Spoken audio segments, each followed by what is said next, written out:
Okay everybody, in this episode I'm going to be covering Premiere's functionality with markers. I'm going to create a timeline here and we're going to show you there's kind of two different ways that you can work with markers, and the simple shortcut, it's fairly easy, is just going to be M as in marker. And you will see marker shortcuts here in the source monitor, here in the program monitor, and here in the timeline. And markers can be added either to pretty much just to a timeline or to a clip. That's really the only two uses of markers. So here in the timeline, we have a clip in the timeline, and say we want to add notes either to the timeline or to the clip. Well, first of all, let's show it in the source monitor. I'm going to load a clip into the source monitor, and just double click and load a clip into the source monitor here. And as I play through this here, one instance where markers might be used is if a director is going through dailies and the director wants to leave notes for the editor. This is a good spot to do that. As you play through a clip and you find a very specific point, the director says, might want to cut right when this lady's face crosses the main action here. Once she's out, that's where the director for some reason wants to cut and leaves a message for the editor. You simply hover your mouse over this item here. Now this is just a clip in here. This is not in the timeline. So this is just going to add markers to the clip. And if I hit this little item right here, or just use the shortcut letter M, a marker has been added on that exact frame right there. Now you can add as many markers as you wish on here. You can't add marker upon marker, but you can add several markers down the line here, find different points and add markers there. And now if I wish to get rid of those markers here, I can just simply right click on those and we can go down and say clear selected marker. Or you can also right click up here and say clear all markers. Okay. But once we add a marker, let's show kind of a reason for adding, or let's show the extra functionality with the markers here. I'm going to get it right there, past that lady, hit M, and I want to leave a note for the editors. I'm going to simply double click on this marker, and it will open up this little information box for that specific marker. It shows the time code where it's at, and we can say the name of this marker here is Lady Walk By. And now we can go down, so we've named that marker. Now we can go down and mention or explain in more detail what we want done here. Cut to medium shot of Neil immediately after the lady is out of the frame. And there is a specific note. Now we just hit OK, and also a couple other things down here. With mark color down here, say we have very specific instructions on maybe dialogue or on action or some specific type of marker that we've been adding here. And if and you can go down and click on one of these colors and it will change the marker color to the specific color that you add right there. So if we click on blue and hit OK, the marker will change to blue. Say we do a set of markers for the assistant editor and a set of markers for the editor, then we can change colors and color code them. So now when the editor opens up this clip, you can simply go and double click on this. Actually, if you just hover over it, will show the name of the marker right there and the time code. You can double click on it. It will open it up and show you the notes associated with this marker. Premiere has also added some other items here, some other types of markers down here. You have a chapter marker. This is really helpful if you're exporting out a clip or if you're exporting out a DVD, something for DVD or Blu-ray. You can do your chapter markers within Premiere Pro, then export them out, and then you'll have these markers already added once you bring it into a software like Encore. You can also do this to video clips, and it'll add those markers when you import that video clip into Premiere. Those markers will still be on the clip, will be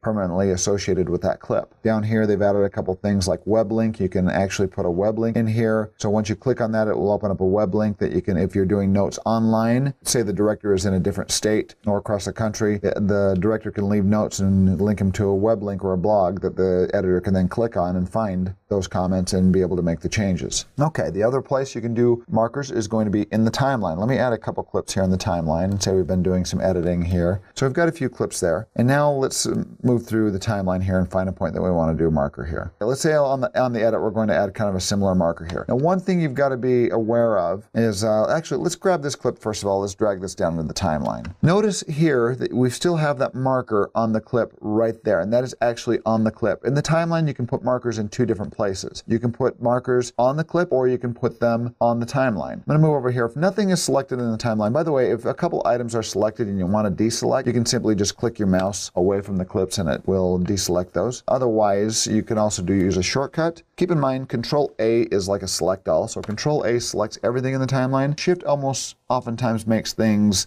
flip-flop or opposite. So we've got things selected. You can do Control Shift A will select not everything. So it's like the opposite. So it deselects. So there you go. So we've got everything deselected, because if you do have something selected and you hit M, notice it adds a marker on the clip, not on the timeline. which is okay if that's what you're trying to do. But say we're trying to add a marker. Let's go to this previous clip here. Let's say we want to add a note about these guys kissing here. As it gets closer here to them kissing, she leans in and goes to kiss. And the director doesn't actually want to see the kiss because this is actually a PG movie and not PG-13, or a G movie and not PG. Then you gotta cut away because we know that's against the rating guidelines. You cannot see people kiss in movies. That's a joke, but okay, so if we're going to add a marker on the timeline here, as opposed to on the actual clip, make sure that nothing is selected. So if something is selected, you can do Control-Shift-A, deselect, and you hit M for marker. And look at this, it's added a marker up here. Now we can simply double-click on that, name it Kissy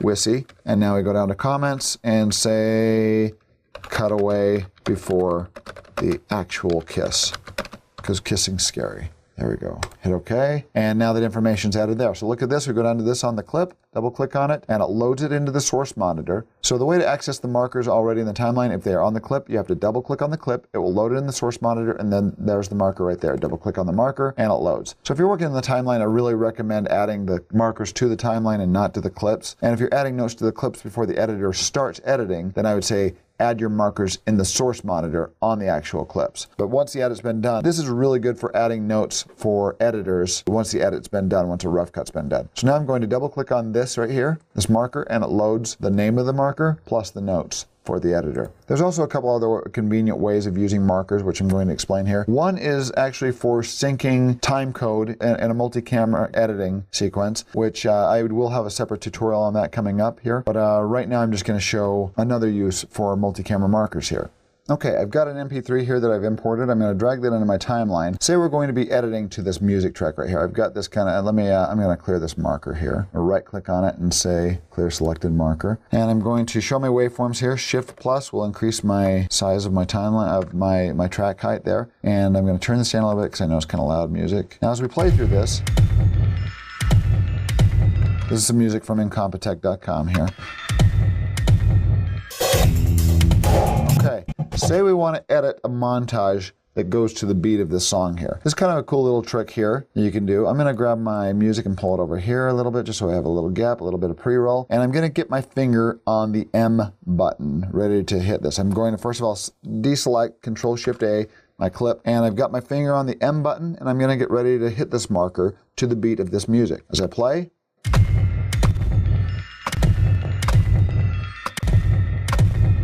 I'm hitting M as I hit the beat. I listen to the music and I hit M as it hits the beat.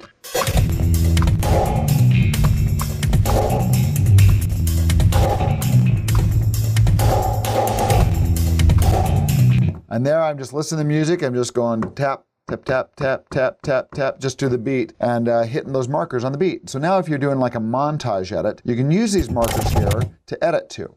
So let's go to the beginning here, and I'm going to throw, this is not really going to make any sense here, what I'm doing with this clip, but I'm going to go into my timeline, hit an I, play, and actually I'm going to go to my second marker here, and if you hold down Shift while you're moving your playhead, it will, and your snap is turned on, like it is right here, I'm holding down Shift, it will lock to the markers. See that? And I can actually make exact in points and out points on those markers. Hit O.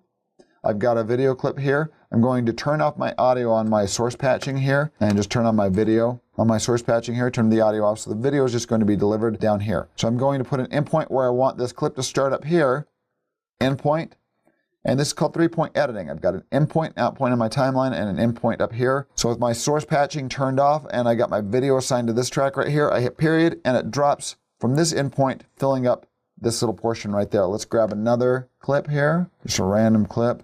Let's grab another clip here, just a random clip right here. Put an endpoint. I'm just grabbing random endpoints. I'm going to go to my timeline, put endpoint, drag this to the next marker, holding down Shift. It locks right on that marker. Out point, drop that in. And I'm going to keep doing this, and we're going to have a little montage here. So if you're doing like a music video or something like that and you want to edit to the beat, this is very helpful to do so. One more here, and then I will come back and show you a little montage I've got here. Okay, so I've created my little montage here. I've edited to the beat on these endpoints and out points that I created with the markers. And now I play.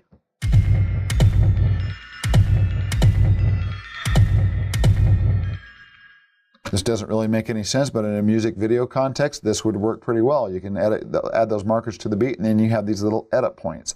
And then when you're finished, you can right-click and clear all your markers. And now you're left with the edit. So anyway, that's a pretty quick, simple explanation of markers and how they can be used and a couple practical uses for them. So if you have any questions, please post them and I will try to respond to you. Thank you.